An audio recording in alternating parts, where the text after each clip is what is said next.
Bonjour, aujourd'hui on commence un nouveau chapitre de probabilité. On a déjà fait deux chapitres, dont un récemment sur les variables aléatoires. Donc on va reparler dans ce nouveau chapitre de variables aléatoires et surtout on va parler, comme le titre l'indique, de répétition d'épreuves. Alors pour aujourd'hui on fait le paragraphe grand 1, épreuve de Bernoulli. Donc on va définir ce que c'est qu'une épreuve de Bernoulli, ce qui nous permettra ensuite de définir un schéma de Bernoulli dans la suite de la leçon. Alors, donc la définition d'une épreuve de Bernoulli, c'est une expérience aléatoire. Alors, pour rappel, une expérience aléatoire, c'est une expérience dont on sait quels peuvent être les résultats possibles. Par exemple, quand on lance un dé classique, on sait que les résultats possibles sont les nombres 1, 2, 3, 4, 5, 6, mais on ne sait pas, lorsqu'on réalise l'expérience, lequel de ces résultats va se produire. Donc, une épreuve de Bernoulli, c'est une expérience aléatoire qui n'a que deux issues possibles. Une qu'on appelle succès, souvent notée S, et l'autre issue possible qui est l'issue contraire qu'on appelle échec et qu'on note soit E, soit S bar qui veut dire événement contraire de S. Donc voilà, une épreuve de Bernoulli, c'est une épreuve pour laquelle on n'a que deux issues possibles, un succès, un échec. Ces deux issues étant des événements contraires. Donc on va voir après dans les exemples ce que ça donne. Donc quand on réalise une épreuve de Bernoulli, on va noter P, la probabilité de succès. Donc on note de cette manière P de S égale P en minuscule. Et du coup, on peut en déduire la probabilité de l'échec, puisque l'échec, c'est l'événement contraire de S.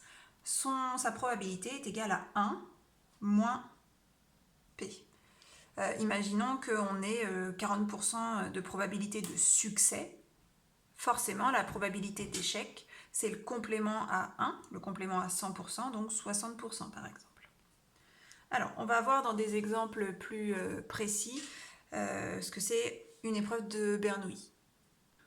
Donc, on va travailler sur deux exemples. Un exemple assez classique avec un lancer de dés. Donc, le dé dont je vous parlais tout à l'heure, un dé classique non truqué à 6 faces. Et on note S, l'événement obtenir 6. Donc ça, c'est l'événement qu'on appelle succès. Et du coup, l'événement qu'on va appeler échec, c'est l'événement contraire de S, c'est-à-dire ne pas obtenir un 6 lorsqu'on lance le dé.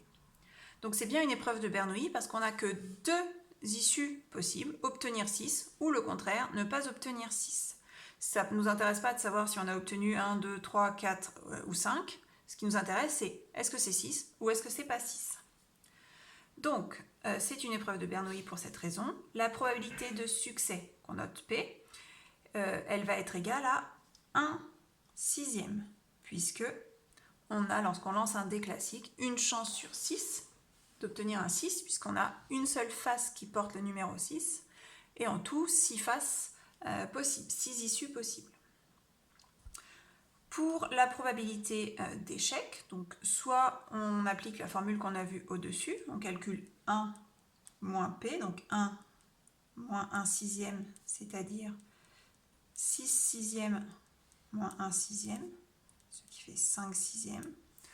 Ou alors, on peut simplement compter combien de résultats satisfont l'événement ne pas obtenir un 6. Donc on a le 1, le 2, le 3, le 4, le 5, ce qui fait 5 faces sur les 6 faces possibles. Donc voilà, on a une épreuve de Bernoulli ici, puisqu'on a deux issues possibles, obtenir 6 ou ne pas obtenir 6. Deux paramètres P, qui est la probabilité de succès, égale à 1 sixième.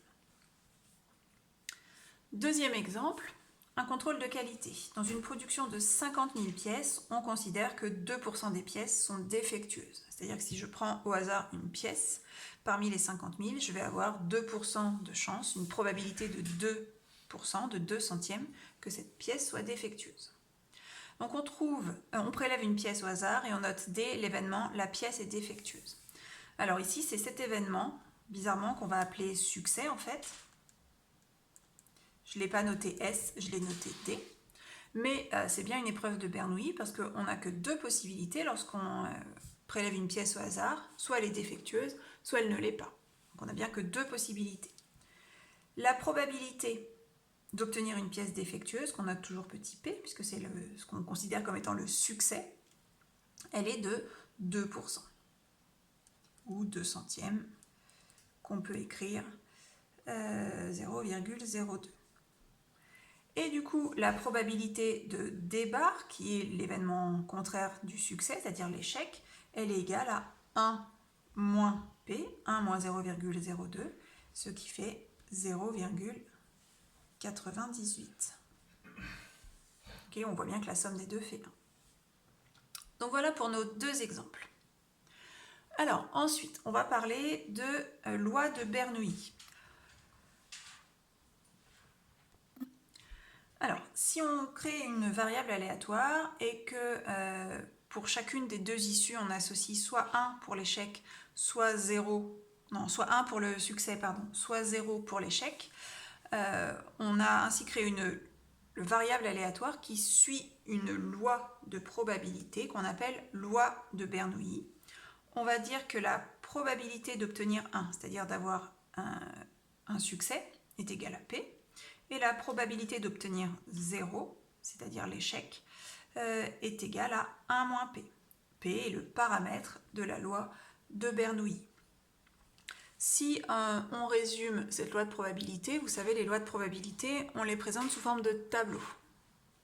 Donc ici, on a en fait, si je faisais un petit arbre comme on en a déjà vu, succès ou échec, qui sont les deux seules issues possibles, j'associe au succès la variable aléatoire 1 et à l'échec la variable aléatoire 0. Donc la probabilité que notre variable aléatoire soit 1 est égale à P et la probabilité que notre variable aléatoire soit égale à 0 est égale à 1 moins P. Donc ça définit la loi de Bernoulli de paramètre P. P étant, je vous rappelle, la probabilité de succès.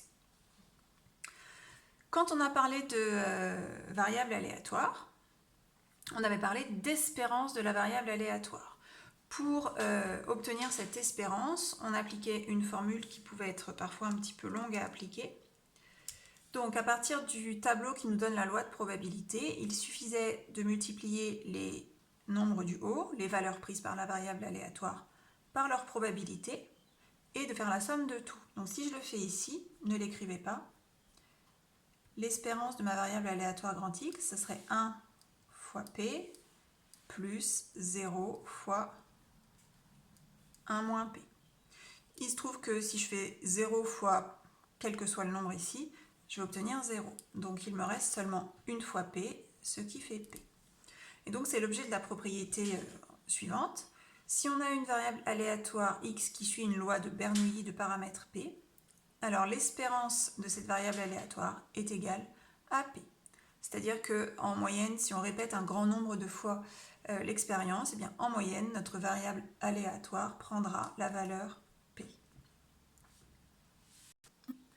Alors, faisons un exemple. Donc, on me dit, après la correction d'un contrôle, le professeur compte que 24 élèves ont obtenu une note supérieure ou égale à 10 et 6 n'ont pas obtenu une note supérieure ou égale à 10, c'est-à-dire qu'ils ont moins de 10. On choisit une copie au hasard et on s'intéresse à, en fait, est-ce que l'élève a eu une note supérieure ou égale à 10 ou pas. Alors, pourquoi est-ce que cette situation, cette expérience peut être modélisée par une loi de Bernoulli? Eh bien, tout simplement parce que cette expérience possède deux issues. Soit la copie choisie au hasard a une note supérieure ou égale à 10, soit ce n'est pas le cas. Donc, on va écrire que cette expérience aléatoire possède deux issues.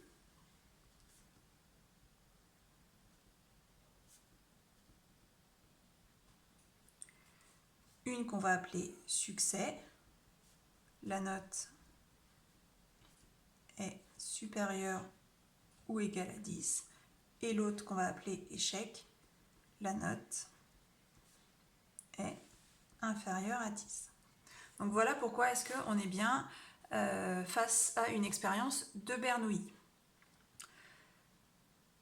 Donc on va avoir une loi de Bernoulli dont il faut qu'on détermine le paramètre P. Donc le paramètre P correspond à la probabilité de succès, c'est-à-dire la probabilité que la note soit supérieure ou égale à 10.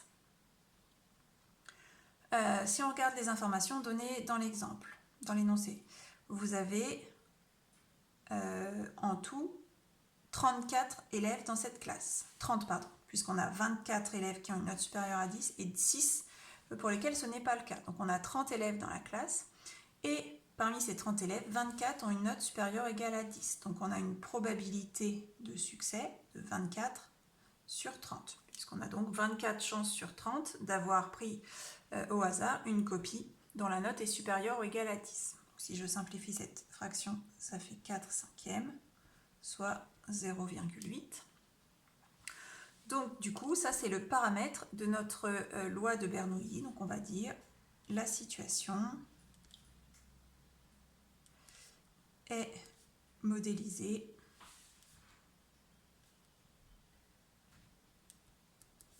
par une loi de Bernoulli de paramètres P égale 0,8. On aurait pu laisser 4 cinquièmes. Donc voilà.